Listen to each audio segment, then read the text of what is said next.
question? They served our country in the United States Navy, both of them. They've now passed away. Is there any question that they were really American citizens? Not in my mind, not in the minds of so many others. We don't have a requirement of allegiance as part of the Constitution. And how are we going to make that judgment if that's what the chairman has suggested? I think it's important that we come to our senses when it comes to the role of immigrants in the future of America. If those immigrants have broken the law and are dangerous to our country, they should be gone. But if they are here making an honest contribution, they shouldn't be rounded up in a mass deportation.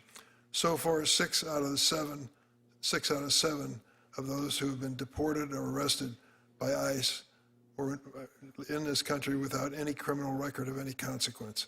6 out of 7. It was supposed to be the worst of the worst. They're rounding up now American citizens, endangering them. Mr. Barranco, thank you for being here today to tell your story. I'm aware of it, and I respect very much what you've given to our country in serving in the Marine Corps. Let us end this fear and hate of immigrants. Let's deal with these people in an honest American way. Thank you. Now I'll introduce the majority witnesses. First up, Mr. Charles Cooper is the founding member and chairman of Cooper & Kirk, a prominent litigation firm based in Washington, D.C. He previously served as Assistant Attorney General for the Office of Legal Counsel during the Reagan administration. After graduating from the University of Alabama School of Law, Mr. Cooper clerked for Judge Paul Roney of the U.S. Court of Appeals for the Fifth Circuit and Justice William H. Rehnquist of the Supreme Court. Over the course of his career, he has argued numerous cases before the Supreme Court, 9 times before each of the 13 federal courts of appeal and several state Supreme Courts as well. Mr. Cooper has appeared before congressional committees on 24 occasions, testifying as an expert on a wide variety of legal issues. Thank you for being here. Mr. Worman is the Julius Davis Professor of Law at the University of Minnesota Law School, where he teaches constitutional law and administrative law. His scholarship focuses on the 14th Amendment, separation of powers, administrative law, and originalist constitutional interpretation. Professor Worman is the author of several books on constitutional theory. His work frequently examines the historical meaning of the Reconstruction Amendments, and he recently published a law review article on the scope of the Citizenship Clause and the common law scope of birthright citizenship. His new book, The Constitution of 1789, A New Introduction, is forthcoming in June of 2026. And Mr. Peter Schweitzer is an investigative journalist. We're pleased to have him here, a best-selling author and the president of the Government Accountability Institute, a nonprofit research organization focused on public corruption and government accountability. Mr. Schweitzer is the author of 5 straight #1 New York Times bestsellers, including his most recent book, The Invisible Coup: How American Elites and Foreign Powers Use Immigration as a Weapon. Mr. Schweitzer's investigative work has been featured on the front page of the New York Times, Wall Street Journal, and Washington Post, and is featured in 2 segments on 60 Minutes. His work has spawned FBI and congressional investigations. His book, Throw Them All Out, which exposed insider trading on the stock market by members of Congress, is credited with leading to the passage of the Stock Act. He received his BA from George Washington University and his master's from Oxford. Mr. Welsh, Senator Welsh, you want to introduce the minority witnesses? Thank you. Professor Amanda Frost, welcome. Professor is the David Lurton Massey Jr. Professor of Law at the University of Virginia Law School and the Director of the Immigration, Migration, and Human Rights Program from 2022. She has many academic awards and publications. And before she entered academia, Frost clerked for Judge Raymond Randolph at the U.S. Court of Appeals for the D.C. Circuit, worked as a staff attorney and public citizen, and also worked as a legislative fellow for the Senate Judiciary Committee right here in this room, then chaired by Senator Ted Kennedy. She has a BA from Harvard and a JD from Harvard Law School. Welcome. And Alejandro Barranco. Now, did I pronounce your name right? I did, good. A Marine, 2 brothers who were Marines. And you are out of the Marines, honorable discharge after service, including in Afghanistan, as I understand it. And you were there at that chaotic end. And your dad raised you and your brothers, your mom, and the 3 brothers all became Marines. And you're back and you're working yourself as a landscaper, as I understand it. You work during the week and are starting to learn to get certified about this. And your dad was, and he was arrested when he was on his second landscaping job on a Saturday at an IHOP. And as I understand it, he did those things. So we look forward to hearing about what the shock was to you when you got the news that your father had been arrested. And thank you so much for your service to the country, and also thank you so much for being here and sharing your story. Mr. Chairman. Thank you. It's the tradition of this committee to swear in the witnesses who testify before it, so please stand and raise your right hand. Do you swear that the testimony you're about to give to this committee is the truth, the whole truth, and nothing but the truth, so help you God? Thank you. We'll recognize Mr. Cooper first. Well, thank you very much, Chairman Schmidt, Ranking Member Welch, and distinguished members of the committee. The scope of the Citizenship Clause depends on the original meaning of the phrase, subject to the jurisdiction thereof, as the chairman has mentioned. And because the term jurisdiction is ambiguous, one must look to the history of its use in the clause to help determine its original meaning. And further, because the central purpose of the Citizenship Clause was to constitutionalize the citizenship provision of the Civil Rights Act of 1866, the search must begin with the text and history of that act. The Civil Rights Act granted citizenship at birth to persons, quote, born in the United States and not subject to any foreign power, close quote. The act on its face thus excludes from birthright citizenship American-born children of temporary foreign visitors and illegal aliens, because the child's foreign parents, and thus the child, are by definition subject to a foreign power. Any possible doubt about this is removed by the Act's congressional history. The citizenship provision of the Act was introduced by Senator Lyman Trumbull, who explained that it would make citizens of everybody born in the United States who owe allegiance to the United States, and it would exclude from citizenship the children of, quote, persons temporarily resident in the United States whom we would have no right to make citizens, end quote. The Senate debate focused mainly on the citizenship of American Indians, and there was general agreement among the senators that Indians who belong to the Indian tribes should be excluded from birthright citizenship under the Act because they owed allegiance to the tribe, a quasi-foreign nation, they said. And the Indians, therefore, were not regarded as part of our people, as part of our population, end quote. Trumbull made clear that the Act's disqualification from the birthright citizenship applies not only to tribal Indians, but to everyone. As he explained, if a black man or a white man belonged to a foreign government, he would not be a citizen. Senator Reverdy Johnson likewise added, all black persons born in the United States who are not subject to any foreign power would become citizens by virtue of birth. What was not said in the debate is equally revealing. No one argued that foreign citizens temporarily visiting the United States are regarded as part of our people rather than part of the people of a foreign power. No one suggested that a child born to such foreigners while visiting here should be entitled to citizenship at birth. And no one even mentioned the English common law doctrine of jus soli. Just 2 months after passage of the Civil Rights Act, the 14th Amendment was taken up by the same 39th Congress, and Senator Jacob Howard moved to add the Citizenship Clause. The language he proposed differed from that of the Civil Rights Act. The phrase, not subject to any foreign power, was replaced by the phrase, subject to the jurisdiction thereof. But the change in language was clearly not intended to abruptly change the meaning, and thereby to invalidate the Civil Rights Act's express disqualification of children of foreigners owing allegiance to a foreign power. As Senators Howard and Trumbull emphasized, the new language is simply declaratory of the law of the land already, the Civil Rights Act, and the object to be arrived at is the same. Instead, the language was changed to address concerns once again relating to the American Indians.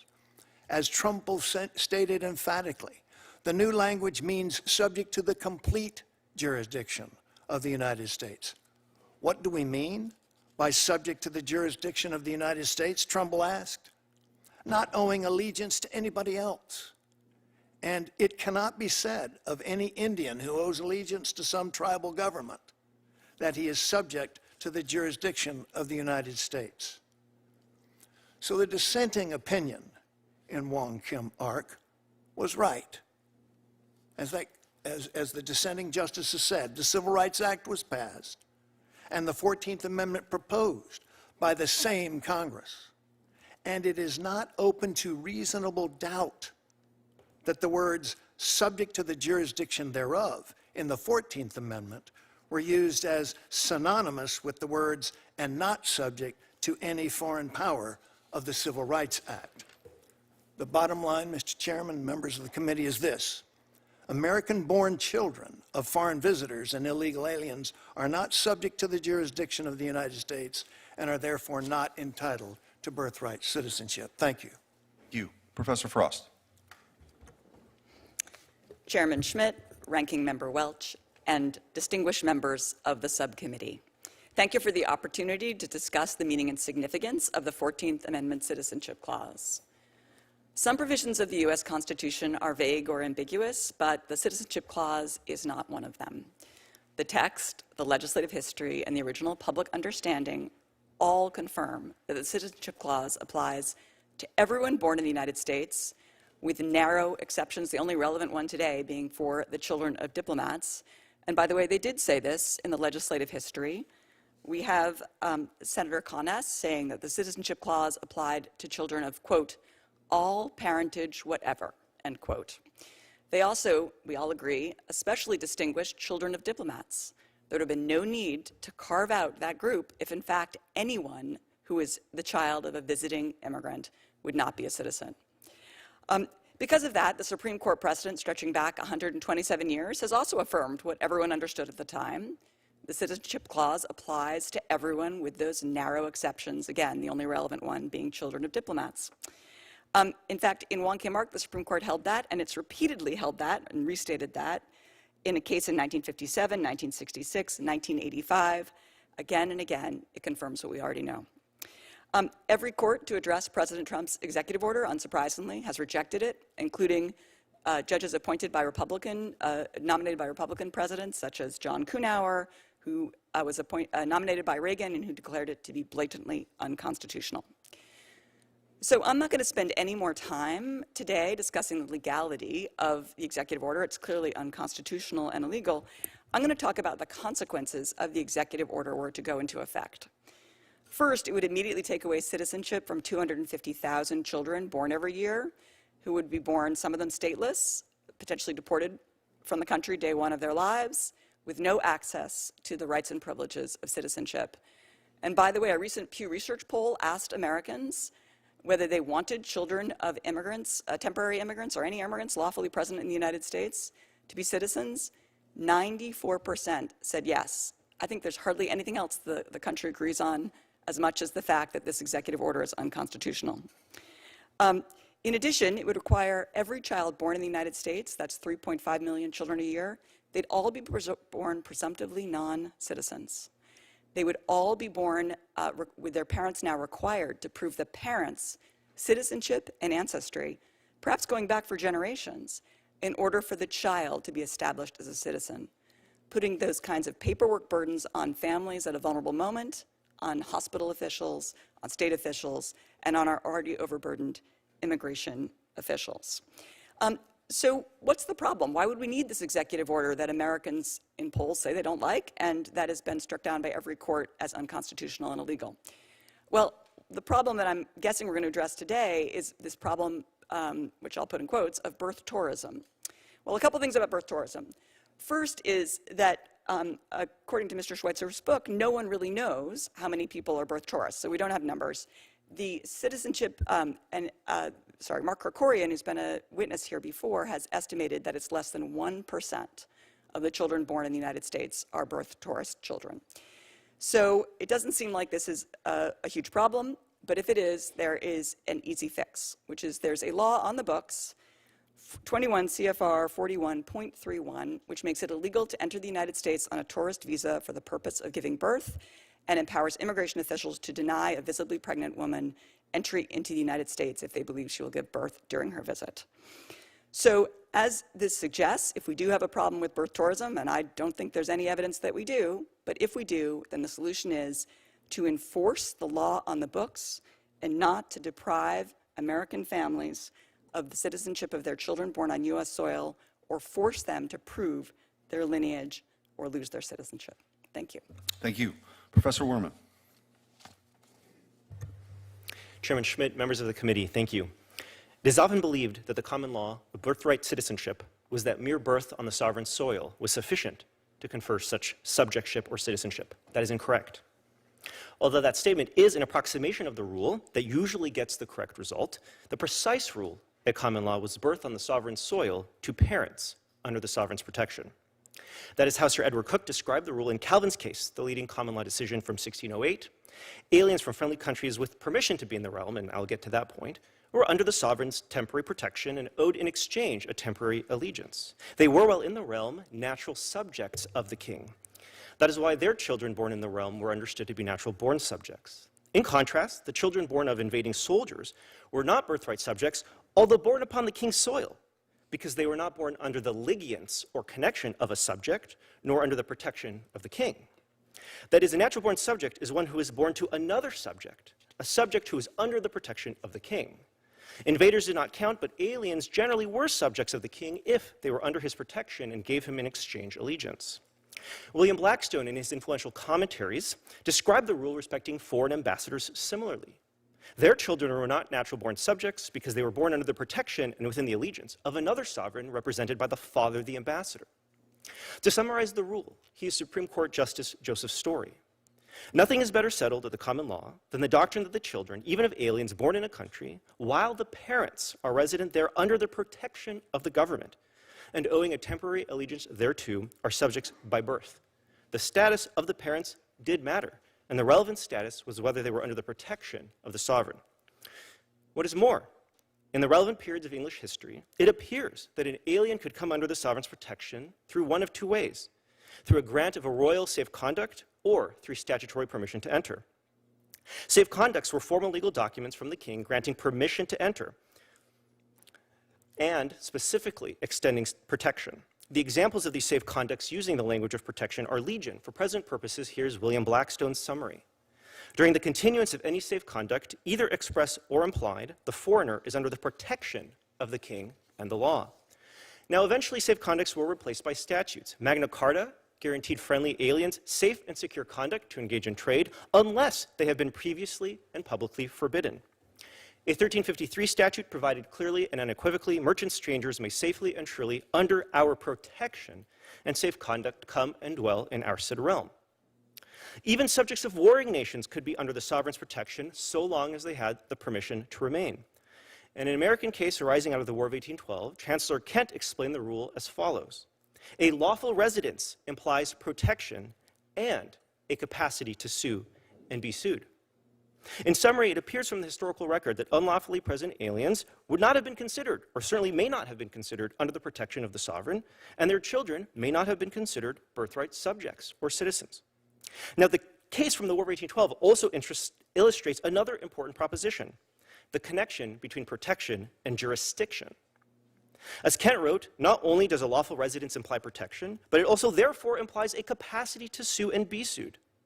An alien caught at the border may be subject to U.S. criminal jurisdiction, but does it follow that that alien must be allowed to sue and be sued in U.S. courts and to enter into contracts? In other words, such aliens may not have been subject to the complete jurisdiction in the sense of the amendment, as Mr. Cooper suggested. Now, the case of temporary visitors was more complicated at common law. The parents, if lawfully present, were under the temporary protection of the sovereign. That is why one judge in a famous case held that a child born of temporary sojourners was a citizen. But the rule was contested because of the increased international travel and resulting dual allegiances. Joseph Story suggested that an exception for temporary visitors would be a reasonable qualification to the rule. Henry St. George Tucker, in his treatise, stated that temporary visitors fell outside of the rule. An appellate decision in New York from 1860 strongly suggested similarly. Most significantly, perhaps, the military authorities in the Department of the Gulf had to decide whether, during the Civil War, they could conscript into the Union Army children born in Louisiana to French parents. A provost judge and the commanding general both concluded that such children, though born on U.S. soil, were only liable to the duties of American citizenship, such as conscription, if their parents had been domiciled at the time of their birth. The Louisiana example also suggests ways in which temporary visitors may not be subject to the complete jurisdiction of the United States. Would it be lawful, under the law of nations or international law, to conscript them or their children? The Union military authorities appear to have thought not. In this and other ways, temporary visitors may also not be fully subject to the jurisdiction of the United States in the sense of the amendment. I look forward to your questions. Thank you. Thank you. Mr. Barranco. Chairman, ranking member, and members of the subcommittee. Thank you for the opportunity to be here today. My name is Alejandro Barranco. I am a United States citizen, I am a Marine, and I am an American because I was born here. I want to be clear at the start that my views today are my own.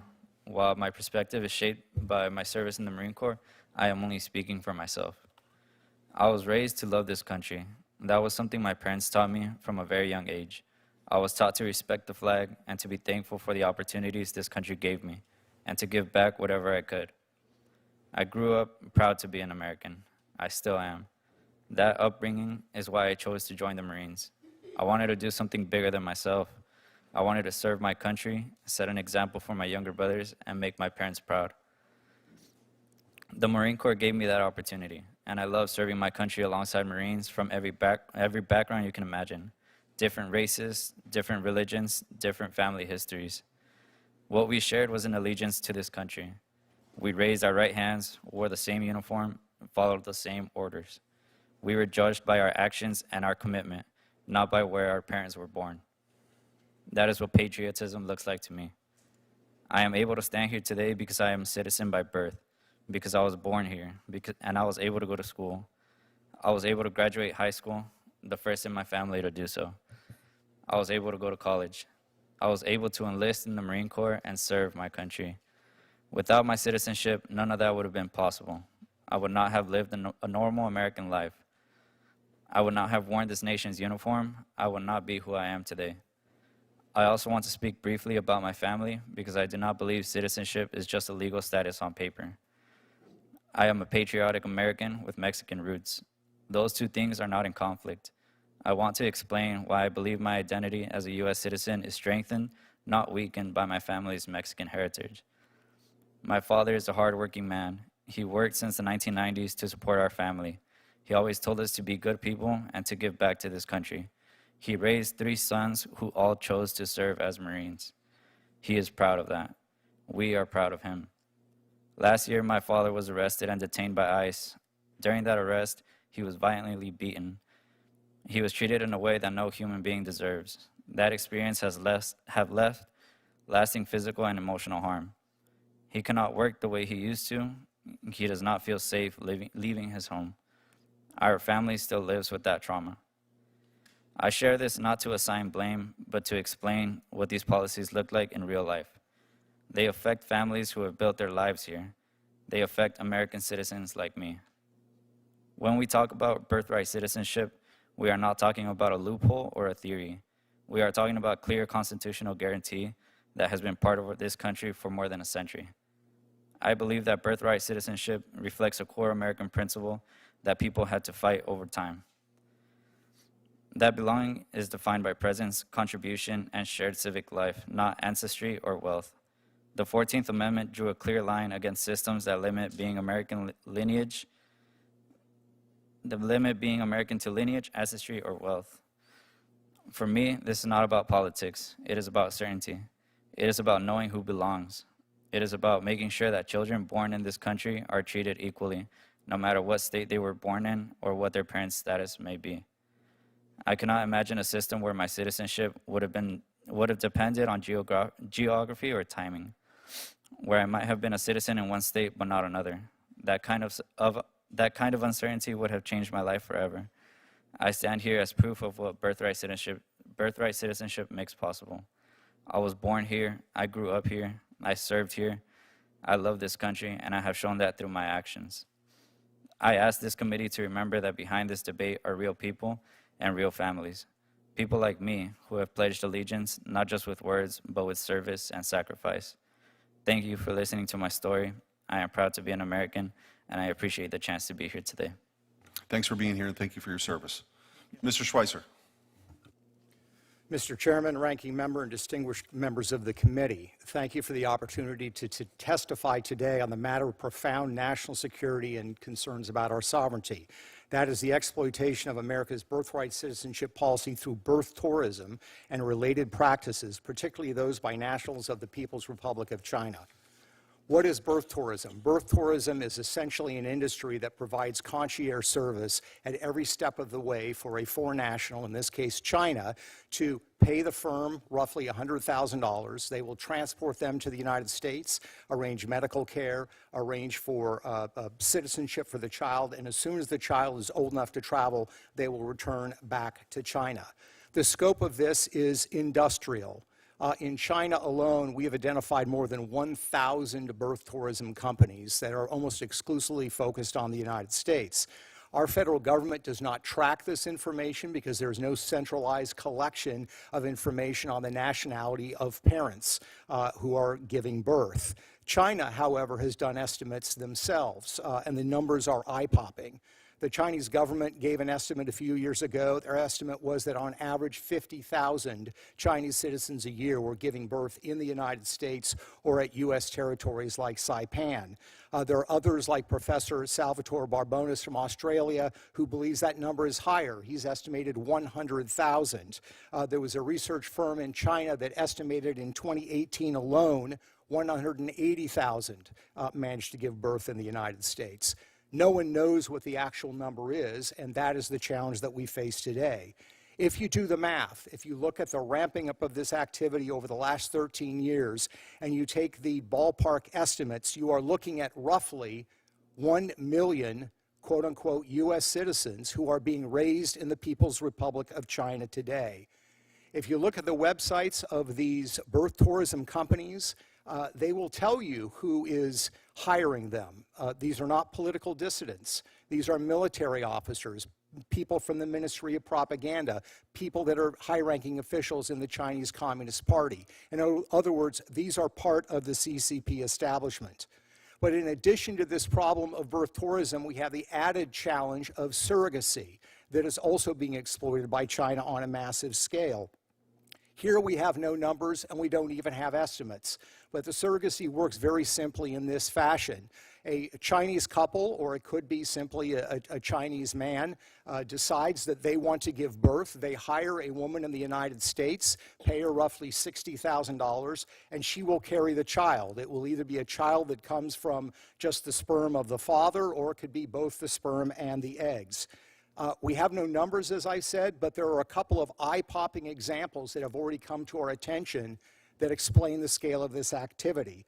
First, there was a CCP official in California in May of last year that was found by California Child Services. He had 26 children through surrogacy in the state of California. All of those children, of course, would become U.S. citizens. The Wall Street Journal, about 8 weeks ago, had a front-page story about a Chinese billionaire who's also close to the CCP, who has more than 100 children done through surrogacy in the United States.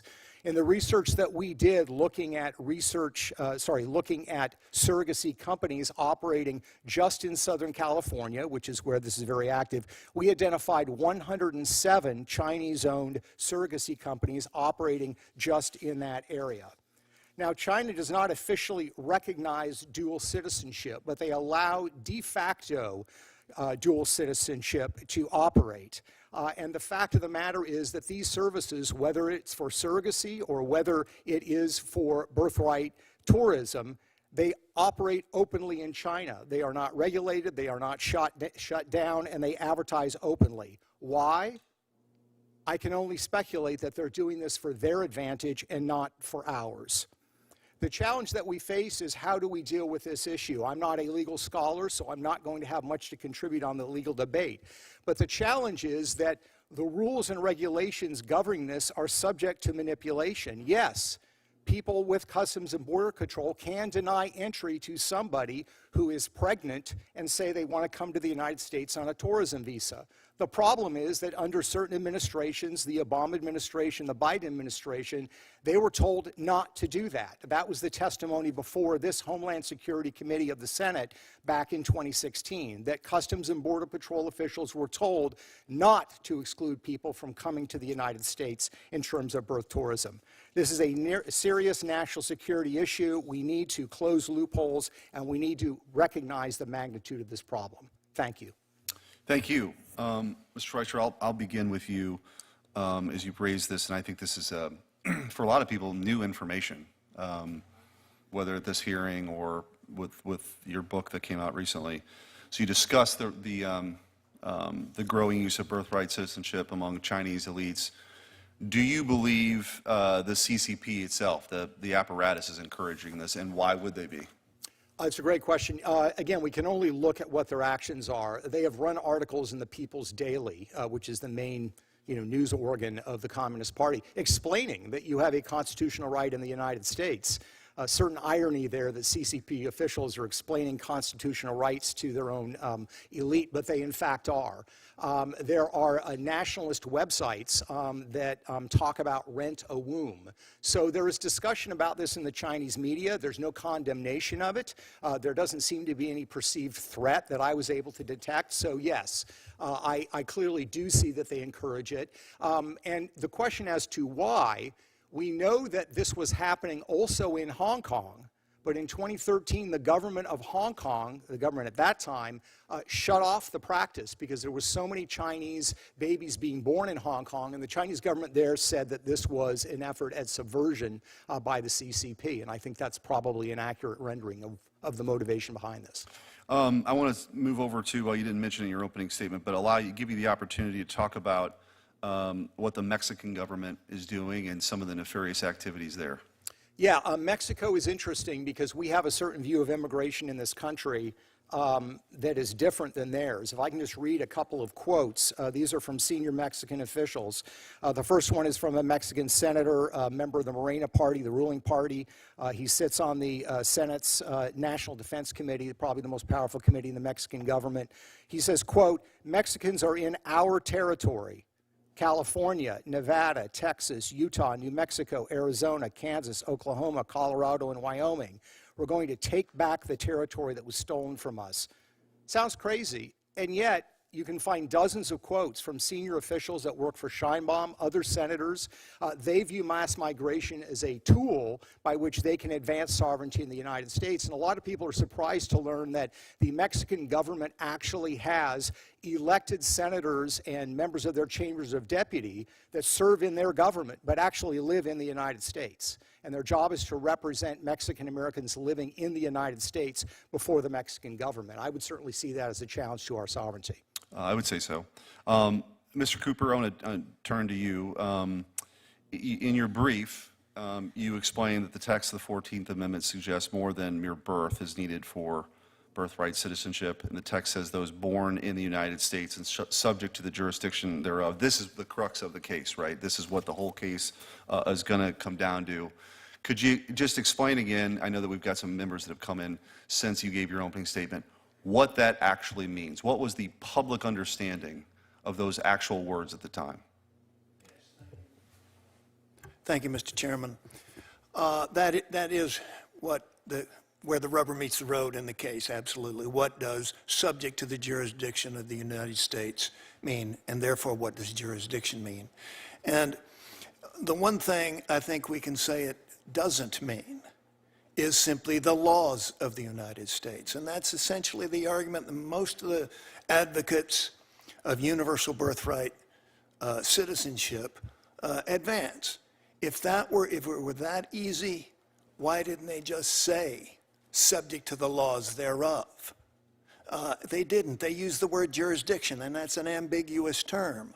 But they clearly had an understanding of that term that was related, as I mentioned earlier, and as you did as well, Mr. Chairman, to the complete jurisdiction of the United States, not the kind of temporary and local jurisdiction that a visiting foreigner, a visiting and allegiance that a visiting foreigner owes to the United States, because that visiting foreigner has to obey our laws, but rather the complete jurisdiction, the kind of jurisdiction that when the person is away in a foreign country, this country cares about and extends its protection to, complete jurisdiction.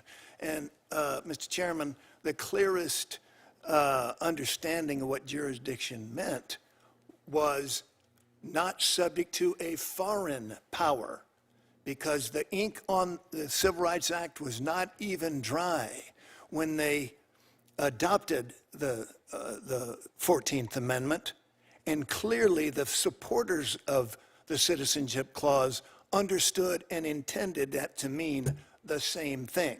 The final point I would make is that the Civil Rights Act was passed in 1866, saying not subject to a foreign power. The 14th Amendment adopted and ratified in 1868.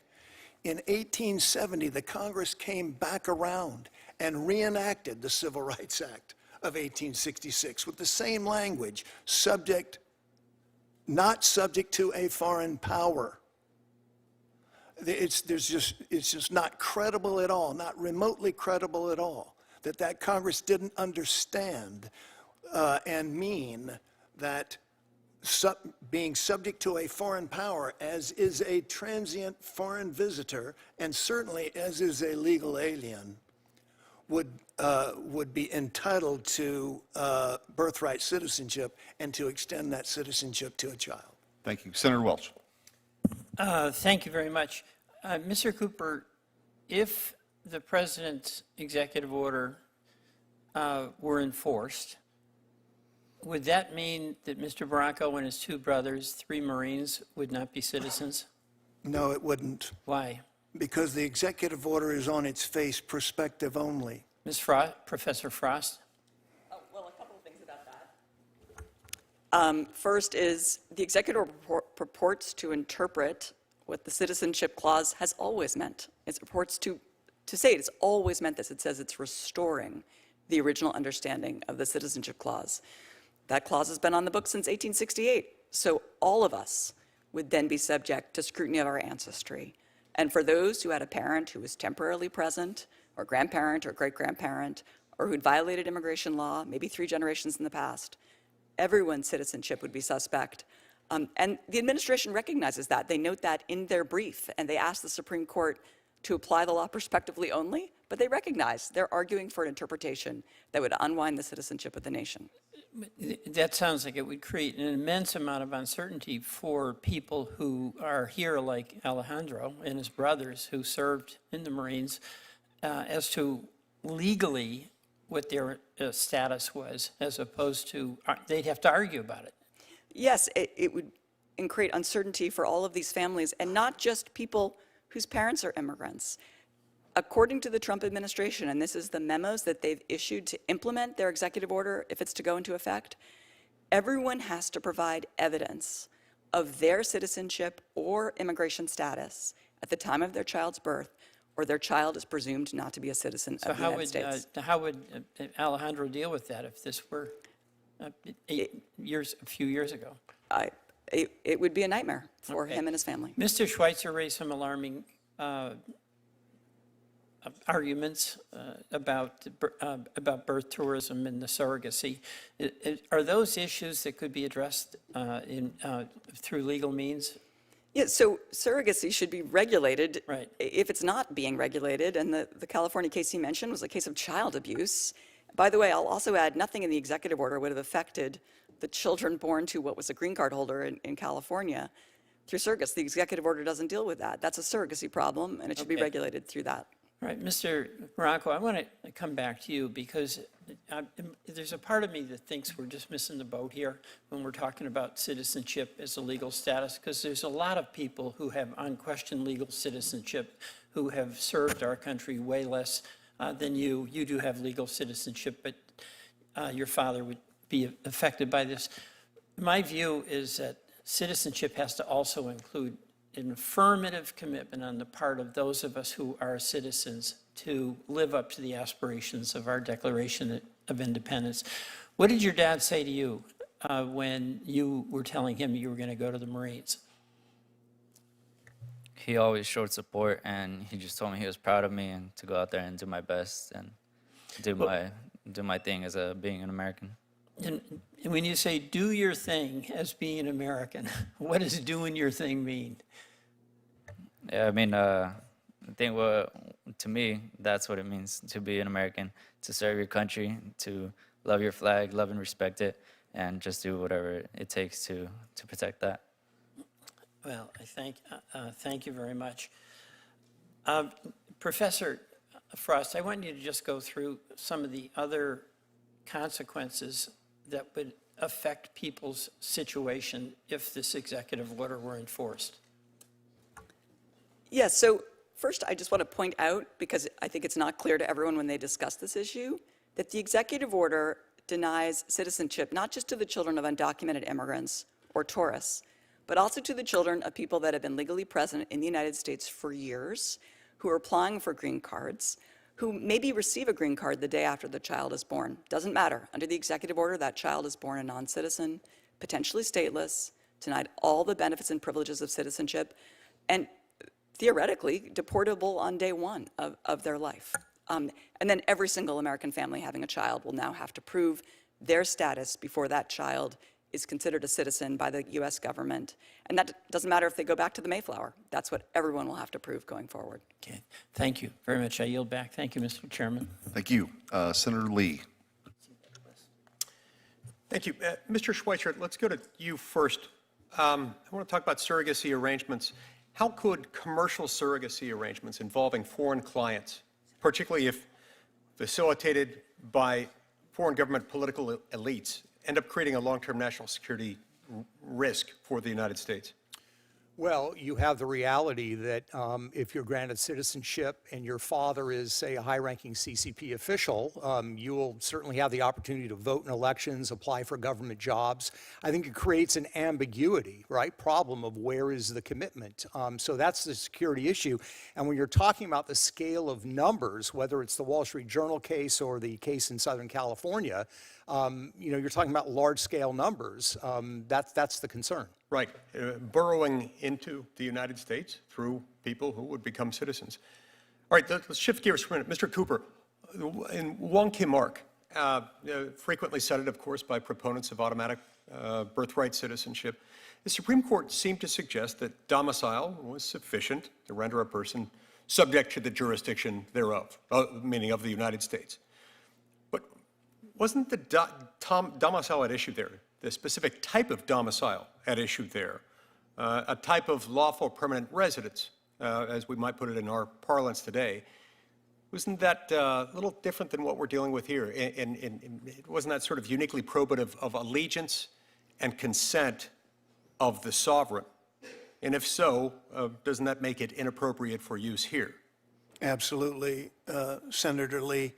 Wong Kim Ark's holding was clearly that a lawful permanent resident, the Chinese individuals, immigrants in that case, were entitled, their child was entitled to birthright citizenship because they were domiciled. The word domiciled appeared about 20 times in the opinion, and the question presented, which the court articulated twice verbatim, assumed in the question that the individuals, the parents were domiciled lawfully, and that is with the consent of the sovereign. So they weren't looking at it for purposes of determining domicile for purposes of federal diversity jurisdiction or something like that. They're using a different meaning than what might otherwise be attached with that term. The traditional meaning in the law of nations,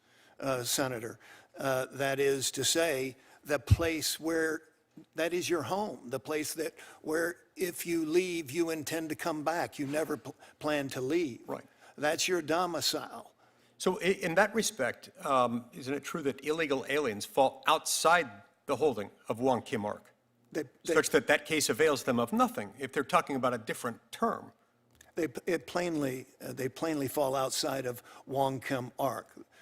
Illegal aliens are by definition not lawful permanent residents who are domiciled in this country. Right. They are here in defiance of the sovereign's law, not with the consent of the sovereign. Now, Professor Frost, would you agree with that fact? Would you agree that the individual in Wong Kim Ark was, as we would put it today, a lawful permanent resident? And if No, the individual in Wong Kim Ark was born in the United States, and he's a U.S. citizen.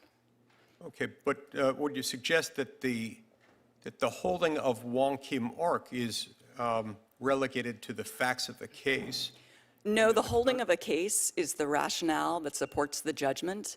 And in Wong Kim Ark, the Supreme Court, the majority, said it applied to people who were here for business or pleasure. Chief Justice Fuller, who dissented, described the majority's opinion, he didn't like it, as giving citizenship to, quote, children of foreigners happening to be born to them while passing through the country, end quote. So everyone understood the rationale of this decision applied to everyone born in the United States. Mr. Cooper, what's your response to Professor Frost? That was the dicta of the decision, to be sure. Professor Frost is right about that. And Chief Justice Fuller and Harlan, the sainted Justice Harlan, objected to the dicta in the case, not to the holding of the case. So John Marshall Harlan I was pointing out, among other things, that this dicta went further. This than dicta went- that the dicta was a problem. Went further and said that if this adoption of the common law jus soli theory of subjectship was actually adopted in this country, it was adopted by that majority, not by those who authored and ratified the 14th Amendment. Right, right. And of course, the precedent has to be limited to the holding, otherwise it is dicta. And the holding in this case dealt with an individual who satisfied this definition of what we would think of as a lawful permanent resident, did it not? That's right. Okay. Thank you, Mr. Chairman. Senator Durbin.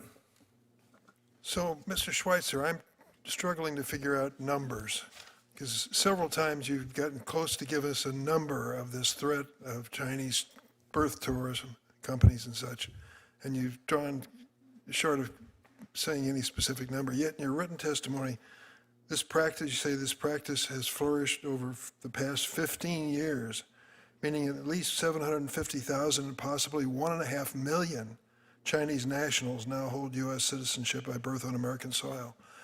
Now, Professor Frost tells us there's a violation of federal law here if you're using this practice in coming into the United States. And your rejoinder to her is Democrats don't pay any attention to those laws. Well, So that's what you said, sir. Yeah. Obama, Biden, they don't pay attention to those laws, suggesting that Republicans do. So give me a number. How many prosecutions under President Trump, either in his first term or this term, have there been for violations of this practice, birth tourism? That's an excellent question, Senator. A couple of things have happened. One, there has been prosecution of some birth tourism companies. How many? I'm not sure of the number, sir. I'm not sure of many numbers before us. You've got some big claims, but when it comes to numbers, you ought to be able to tell us how many have been No, prosecuted. the initial number of the estimate of Chinese birth tourism comes from Chinese sources, what they believe it is on their side. I'm asking you what the Republican administration of Donald Trump in his first term or this term have prosecuted under this existing law that you say is creating 1.5 million Chinese Americans, American Chinese, however. How many? Well, there's a couple of things. Number one, during the Trump administration, they have now instructed Customs and Border Patrol, if somebody does appear to be pregnant, to set them aside for further They questioning. have now done it, suggests they did nothing before. You well, want to add them to the category of presidents who didn't pay attention to the law? They did it during the first term, and they also... How many? I'm not sure, sir. Well, I wish you would be sure. You're making some pretty wild claims here about 1 million Chinese who are going to vote absentee in the next election or do something that may be suspicious. You ought to come back to us with some data that backs that up. Professor Frost, is this law being enforced? So I FOIA'd the Trump administration to try to get information about whether they were enforcing this law, and it's been over a year. I've appealed. I've gotten no response. Mr. Schweitzer, I would love help getting information. This administration has not shared whether it's enforcing this regulation. Isn't that interesting? The premise of this hearing is the Chinese are invading America through surrogates and birth tourism, and it's something we should all be concerned with, and yet they won't tell us what this administration is doing to stop it with the existing law. Something's missing here. Agreed.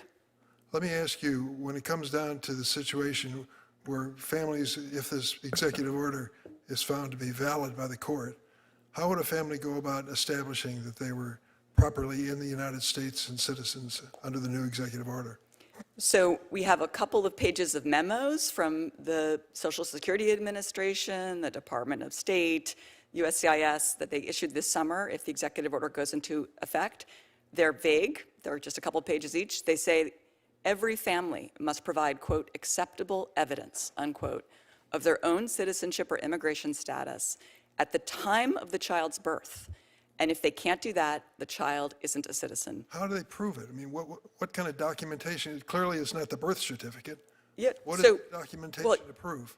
yes, you'd have to go, you potentially would need to go back generations, because if your great-grandparent came in without permission or was temporarily visiting when the child was born, your grandparent was born, then that would put into question your citizenship according to the Trump administration's reading of the Citizenship Clause, which of course I think is wrong. This is part of the Steve Miller plan to save America in his eyes. And I think of the SAVE Act in the same category, that we have to prove now before we can vote that we're citizens. And there are only two ways to prove it, basically. A passport, which half of Americans don't own, or a birth certificate, which many women will find their maiden name on, that doesn't square with both the name they're using for registration today. Why is this administration, this is a rhetorical question. I'm trying to wonder why this administration is so damn determined to question whether people are here legally. We want people to be here legally, or whether or not they're trying to diminish the rights of other Americans before an election, which they're very worried about. I yield. Thank you, Mr. Durbin. Since you asked the question, maybe you and I can work together. Actually, Senator, maybe you and I can work together on making sure the current law is being enforced. Okay. Senator Blackburn. Thank you so much. And I agree with you. These laws do need to be enforced. We need to know that people are indeed a citizen in order to protect one person, one vote. I am so pleased that Mr. Durbin brought up birth tourism. And Mr. Schweitzer, I want to come to you. You know that I have introduced the Ban Birth Tourism Act, and that would indeed amend the Immigration and Nationality Act to clarify that birth tourism is not permissible. And to help Professor Frost, this would apply to people that are here illegally or people that are coming on a temporary tourist visa, so that there's clarification on that point. But what we do know is this, and these are not Marcia's numbers. These are numbers that are coming to us on reviews by different agencies. We've got about 33,000 individuals that are exploiting our immigration and trying to circumvent the system when it comes to birthright citizenship. And we also know this isn't something that is accidental. This is something that really is quite intentional. And we are seeing the advertising of this in Russia and in China. People that are our adversaries that want to get in, want to have a child that is a citizen, want to have that Social Security number. They are here for a period of time. They go back. These companies ought to be illegal. As a veteran told me last week, our citizenship has never been and should not ever be addressed in this manner with people trying to game the system. So I want to give you a moment to talk about the importance of being explicit in our rule of law about not having birth tourism. Senator, I think your legislation is a fantastic idea, and I think the reality is that the birth tourism industry essentially rests on the need to engage in visa fraud. These companies all instruct Chinese women who want to do this in the United States that when you come to the United States, lie on your visa. Do not say you're coming for a medical procedure. And I think that's important to note right there. They are instructed how to game the system and how to lie as they fill out the form. And it is the Chinese Communist Party providing this instruction. Yes, that's right, and it's members of the elite who are primarily doing this.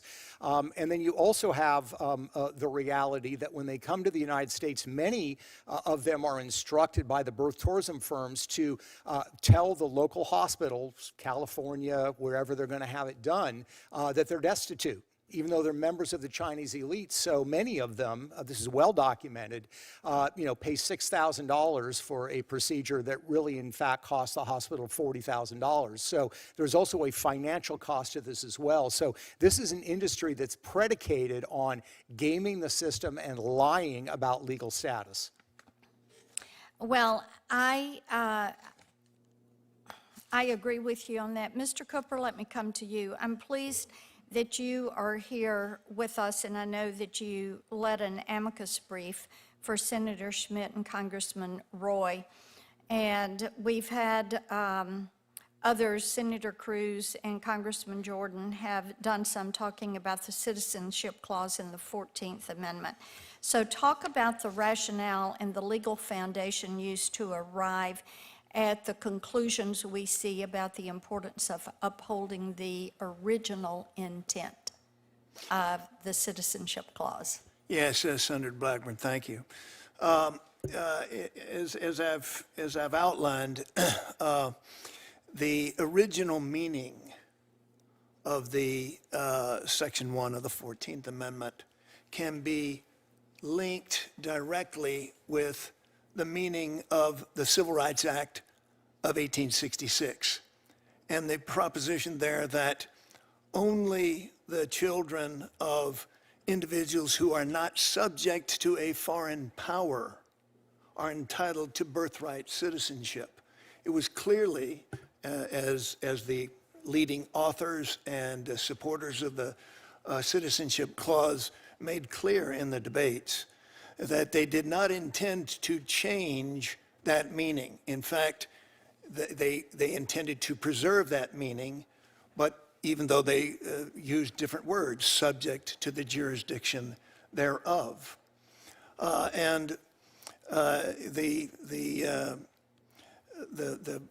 interpretation of the ambiguous term jurisdiction comes clear in that debate. Really, it's not a close question. It means complete jurisdiction, not a temporary or local jurisdiction like a visiting foreigner might owe to the United States, but the complete and total jurisdiction, meaning, as the Supreme Court in the Elk against Wilkin case said, which is the most directly relevant precedent on this, that the individual must owe an immediate and direct allegiance to the United States. That is not something that illegal aliens Sure. qualify, nor visiting sojourners, as they were called, from foreign countries. Thank you. Thank you, Mr. Chairman. Thank you, Senator. I just want to make clear, we'll, if people want to open it up for a second round, I know that at least one senator has offered, and obviously for both sides. Senator Padilla. Thank you, Mr. Chairman. Let me begin by quoting the Constitution. The 14th Amendment to the United States in the Constitution is pretty straightforward. Citizenship is granted to, quote, all persons born or naturalized in the United States, end quote. All persons born in the United States. Doesn't matter if your ancestry goes back to the Mayflower, or if you're first gen like myself, or somewhere in between. If you were born on American soil, you're an American citizen. Full stop. End of story. But I know there's a question before the Supreme Court, and I'll get to a question about that in a minute. I want to begin by thanking my constituent, Mr. Barranco, once again for your service, for your bravery, not just in service. You're a veteran now, but I know the last many months have been trying for you and for your family, but you have not been deterred. You've continued to be vocal and strong. And this is not your first time testifying in the U.S. Capitol, so I thank you for that as well. And I congratulate you and your family on the dismissal of your father's deportation case. The ability to pursue a green card is the least that we can be doing for you and your family, given what you have been through. And I won't ask you to repeat, you've been so eloquent in previous hearings and your opening statement here today about what this has meant, not just for your father, but for you and your brothers as well. My question is actually for my colleagues here in the Senate, both sides of the aisle. Think about the message that this is sending when Mr. Barranco and his brothers chose to enlist and went to enlist. The United States government, the United States Marine Corps, was more than willing to say, yes, thank you, welcome, we can use you, we will train you, we will educate you, we will deploy you at risk. Mr. Barranco's been honorably discharged. He's a veteran. But when it comes to how this administration is treating the father of 3 Marines, it is the opposite question. Despite years of living in the United States, despite working, despite paying taxes, despite raising a family, despite encouraging and inspiring not 1, not 2, but 3 service members willing to pay the ultimate sacrifice for the United States of America, this administration thinks Mr. Barranco needs to go. Think about the message that this administration is sending. Question for Professor Frost. President Trump is trying to change the way we fundamentally understand citizenship. My question is yes or no. Is the 14th Amendment Citizenship Clause clear about birthright citizenship? Yes or no? Yes. All right, so in my minute and a half left, a few more seconds if you'd like, let me transport you. Let's suggest that you are appearing before the United States Supreme Court. What would your message be to the justices? Well, I would tell the justices that the Reconstruction Congress in 1866 and the nation in 1868 added this provision to overturn Dred Scott, and the stain of that decision as it had sullied our Constitution. And during those debates, they made clear that the Citizenship Clause applied to everyone born on U.S. soil. The only exceptions discussed were the narrow common law exceptions for children of ambassadors and Native Americans, which they added in light of the unique American tradition of Native sovereignty. And then I would point out to the Supreme Court, in addition to that language, in addition to what that Reconstruction Congress told us and what the nation understood at the time, that its own precedent from 1898 established clearly that Wong Kim Ark, born in the United States, and everyone else born in the United States, whether here, quote, for business or pleasure, end quote, whether just passing through, and that's also a quote, is a citizen of the United States. And then this very court, if I'm making this argument before the justices, I'd point out they repeated that in decisions in the 1950s, in the 1960s, and the 1980s. And that's why every lower federal court to address this issue has rejected the Trump administration's executive order as unconstitutional, including a number of judges who were nominated by Republican presidents. Thank you very much. Senator Hirona. Thank you, Mr. Chairman. My colleague to my left read the provision of the 14th Amendment that says very clearly, all persons born in the U.S. So that is very clear, all persons born in the U.S. But then there's the second part, and subject to the jurisdiction, et cetera. So I did want to get clarification from you, Professor Frost. All of a sudden, the opponents of the plain language of the 14th Amendment suddenly wants to read into the 14th Amendment complete, subject to the complete jurisdiction. Is that a necessary reading of the 14th Amendment? Those who are looking to rewrite the 14th Amendment often have to literally do that. They have to add the word allegiance, which is not in there. They have to add the word domicile, that is not in there. They have to add the word complete before jurisdiction, which is not in there. The term jurisdiction was clear in 1865. Merriam-Webster's dictionary said it means under the authority of the government. That's a quote from that dictionary. And when they discussed the exceptions, such as for Native Americans, they made the point that Native American tribes were not, quote, subject to U.S. law. So that was why they accepted them. That, of course, is not logic that would apply to any other non-citizen or their child. So I don't think that, frankly, I don't think the court should be asked to read in language that doesn't even exist. I would say the plain meaning of subject to jurisdiction. I mean, but apparently nothing is plain to people who are trying to make another kind of argument. The people who are born in this country, born on our soil, and I think, Ms. Frost, you mentioned there are 255,000 children born on American soil, and I would say that most of them are probably not here because of tourism or birthright tourism or whatever you call it. In fact, I think I heard your testimony that there's little evidence as to how many people come in through the kinds of fraud that we were told. But to the extent that there is fraud, you are saying that there is already a law against this type of so-called gaming of the system. Yes, there's a regulation on the books, 21 CFR 41.31, that should be enforced, and that would solve the problem of birth tourism, and we wouldn't have to question the citizenship of every other child born in the United States. So I would say that one should not toss out a constitutional amendment, not to mention the codification of this amendment based on a circumstance that can be addressed in some other ways without having to throw out basically the constitutional amendment and the codification. And I believe your testimony was that the president cannot seek to change the law through executive order. Yes, and I would say President Trump recognizes that. He doesn't claim to be rewriting the Citizenship Clause. He claims to be restoring it. That's the word he used.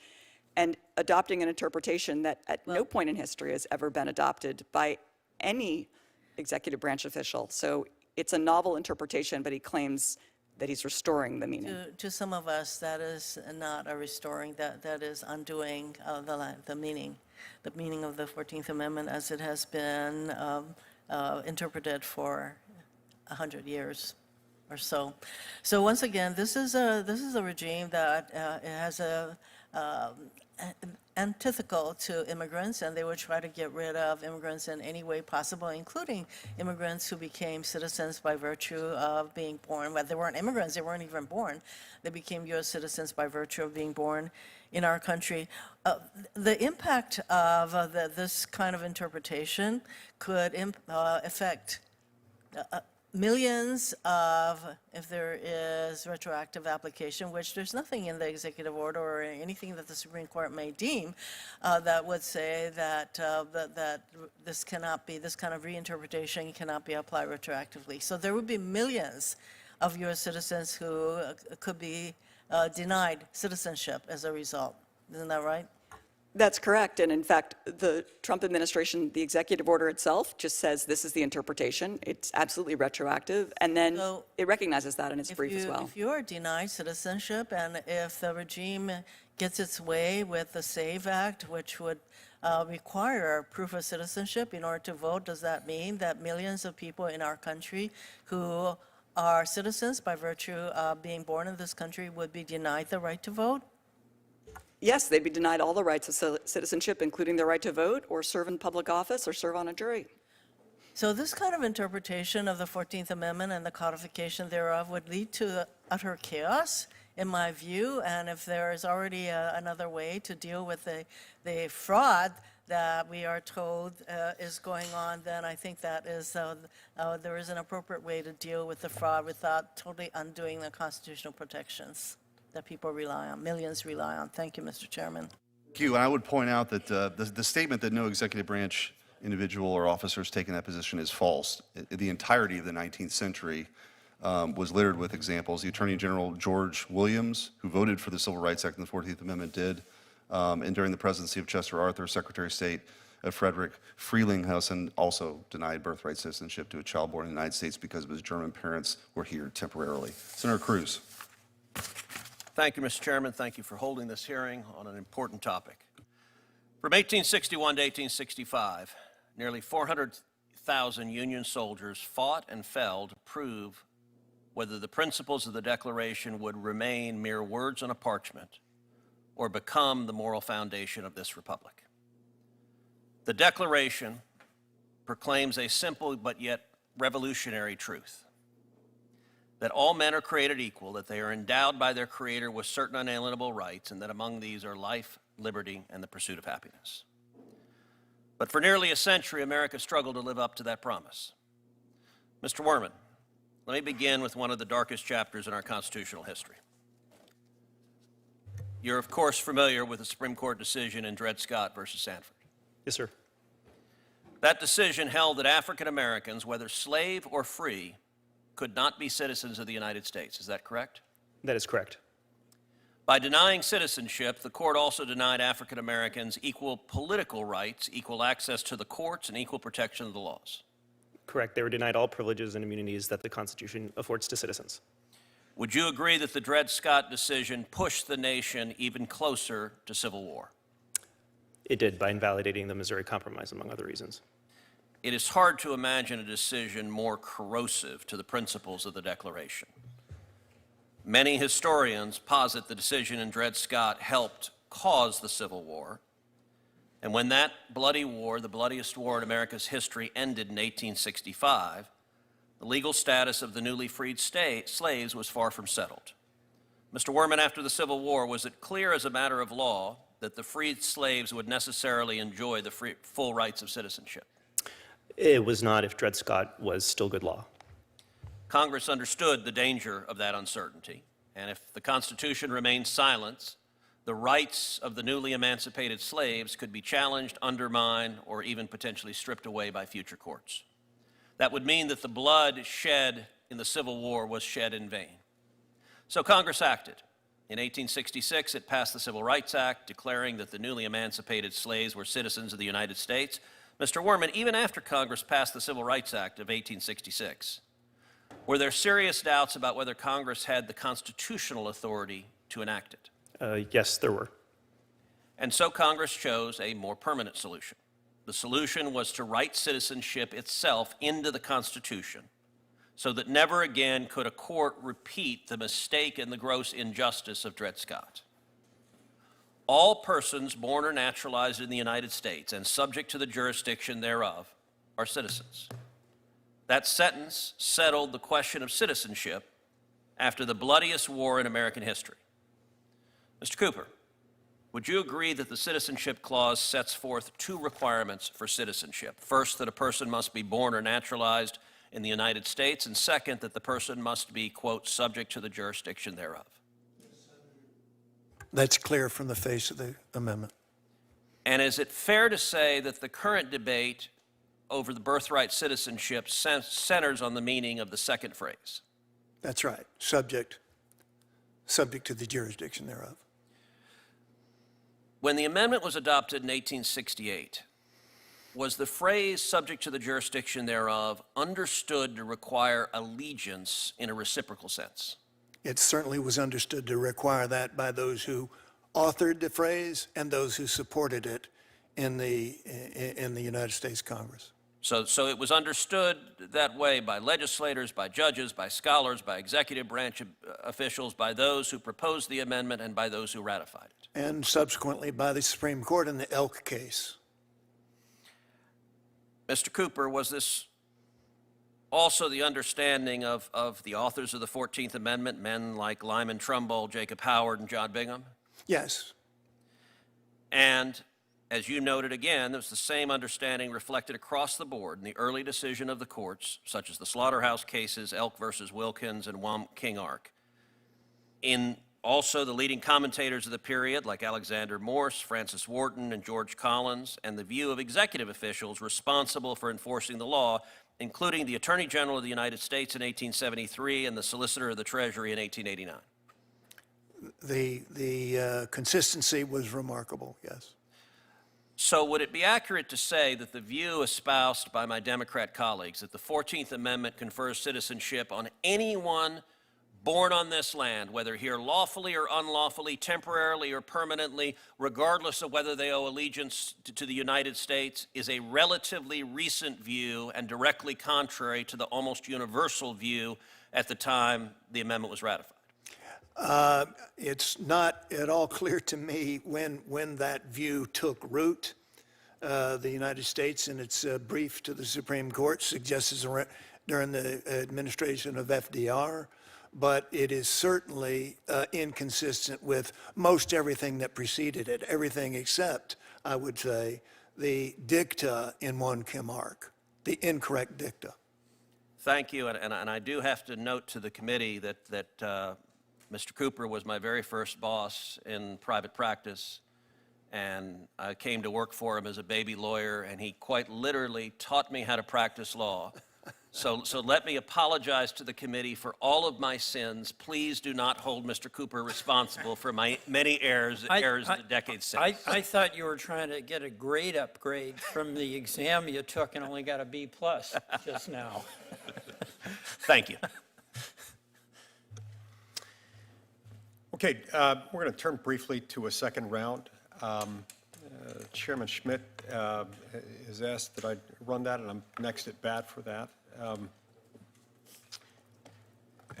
Professor Frost, I want to get back to the point about the individual in Wong Kim Mark. I know he was born in the United States, but what about his parents? Weren't his parents living here in a status that we would characterize as lawful permanent residents? So before I answer that, I'll just say Senator Schmidt said that my statement was false regarding what executive branch officials had described the citizenship clause as requiring before President Trump's executive order. I'll just say the quotes you read are not inconsistent with what I said. No executive branch official has ever taken the position that people who are domiciled in the United States, as undocumented immigrants are, that their children are not citizens, and that's not inconsistent with the quotes you read. So just to clear that up. Now, your question, his parents, Wong Kim Mark's parents, had actually left the country at the time that the case was decided. In fact, they left when he was about 11 years old. He had to keep working in the United States, but they left. But prior to their departure, had they acquired lawful permanent resident status, as we would? There wasn't that status then, but they were certainly lawfully present in the United States. And I think they always probably intended to return home, since most Chinese immigrants did, but they were lawfully present at the time he was born. Okay. Mr. Cooper, first, you want to respond any to that? He looked pensive. Yes, thank you, Senator Lee.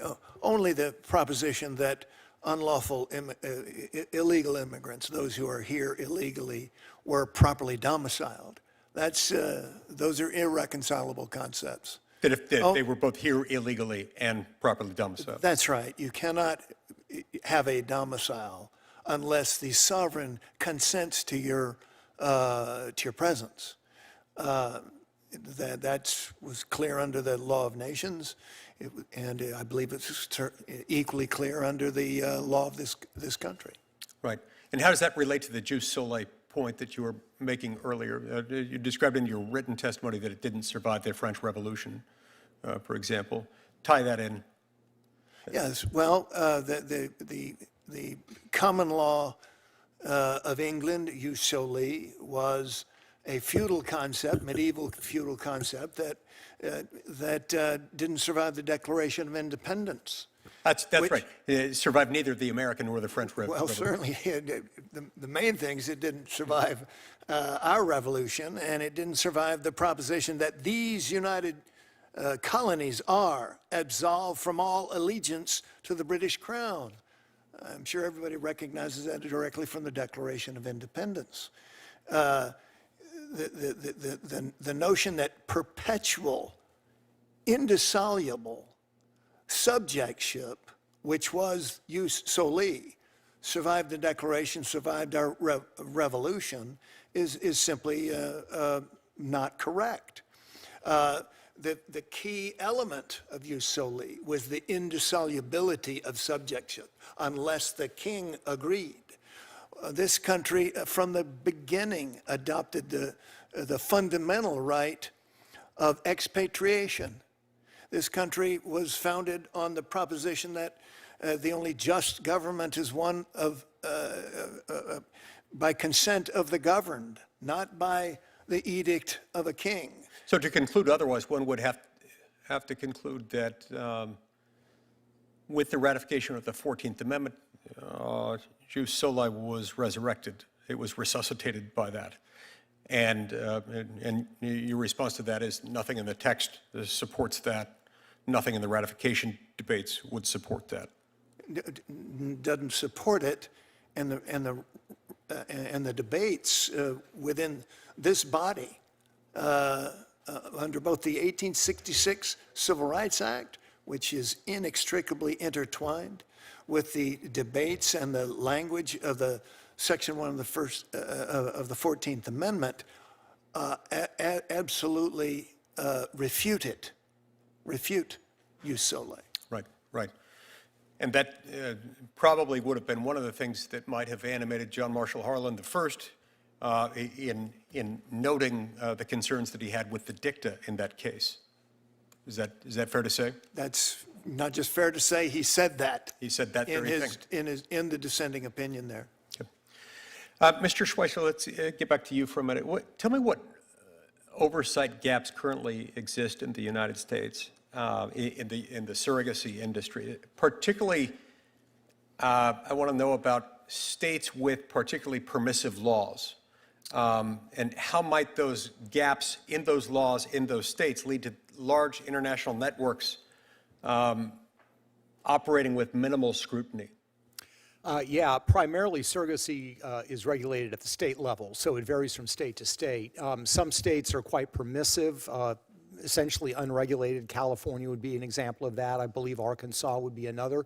Some states have specific rules governing, how the arrangement is done, what it includes, et cetera.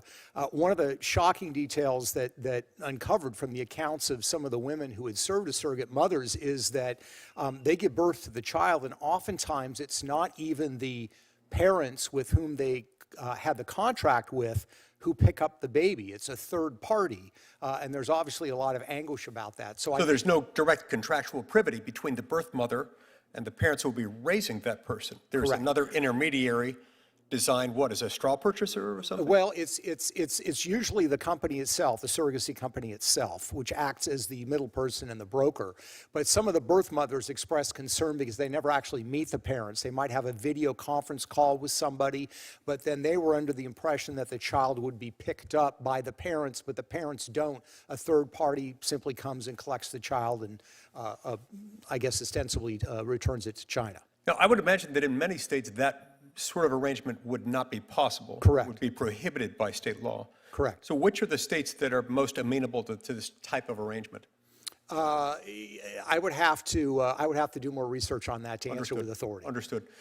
To what extent are foreign governments themselves, or I would say, if the foreign government itself isn't officially involved and acting through somebody who is inextricably intertwined with the foreign government, using the U.S. Birthright Citizenship understanding, doctrine, practice, whatever you want to call it, to promote these arrangements that might benefit their own government or high-profile individuals within it?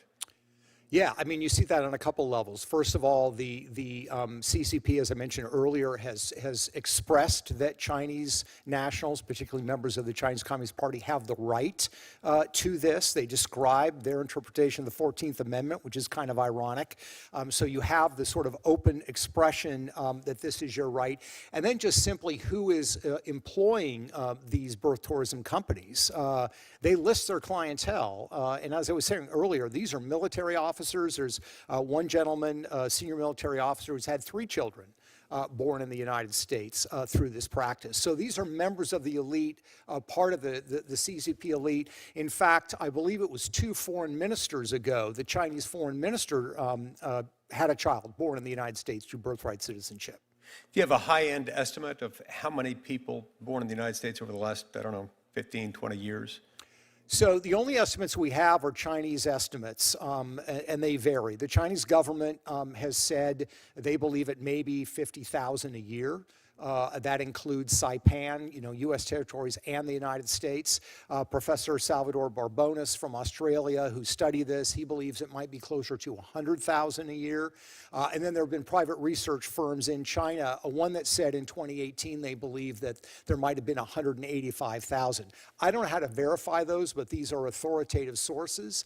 And the bottom line is it is an industry with more than 1,000 companies that are active. So it clearly is a vigorous one. This really began in mass around 2013, 2014. That's when it really took off. So if you do the math, you're potentially looking at anywhere from between 750,000 to 1.5 million U.S. citizens that are being raised in China, because these children are born here. As soon as they are capable of flying, they are flown back to China, and that is where they will be raised.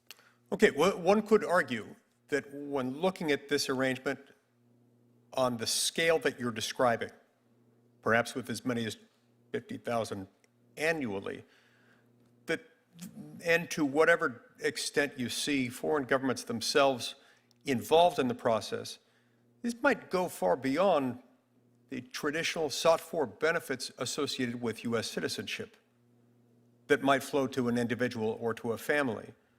This could be more like a sovereign government wanting to have influence over the United States of America. Is that fair to say? Absolutely. And in fact, you could look at the situation in Hong Kong. Hong Kong used to have this birthright arrangement for Chinese nationals.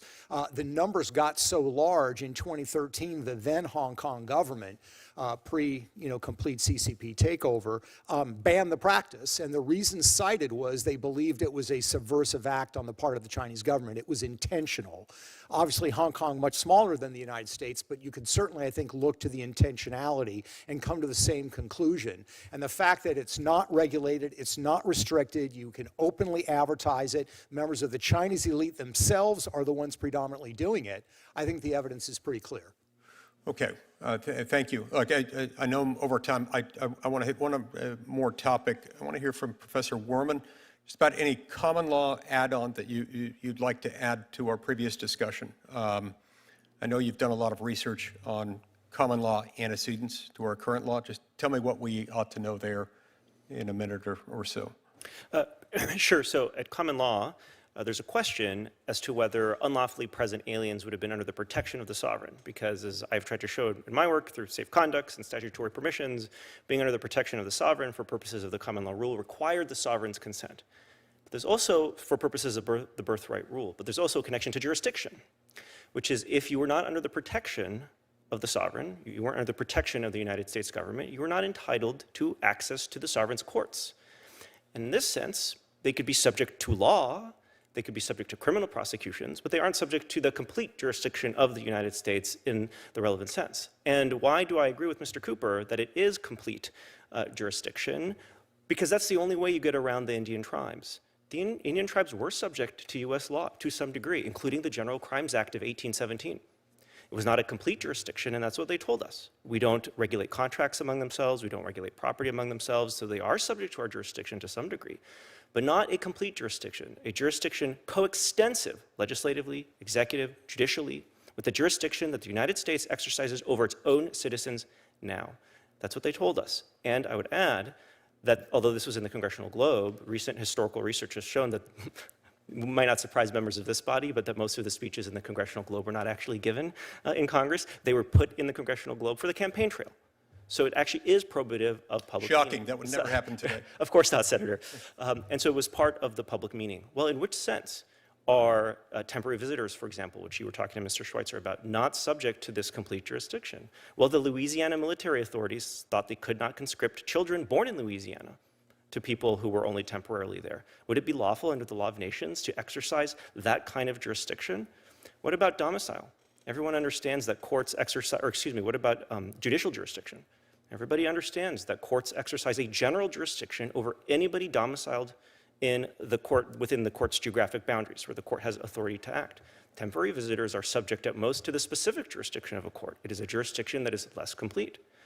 There are other rules under the law of nations that generally sovereigns declined to exercise their legislative power over certain rights relevant to temporary visitors, like their status rights, marriage, things like that, including citizenship, actually, under the law of nations. And so there are many ways in which temporary visitors were not subject to U.S. law all the way down in the sense that U.S. citizens were. And so that's the clarification I would add. Not being accorded full opportunity for redress of grievances in court, for example. For example, correct.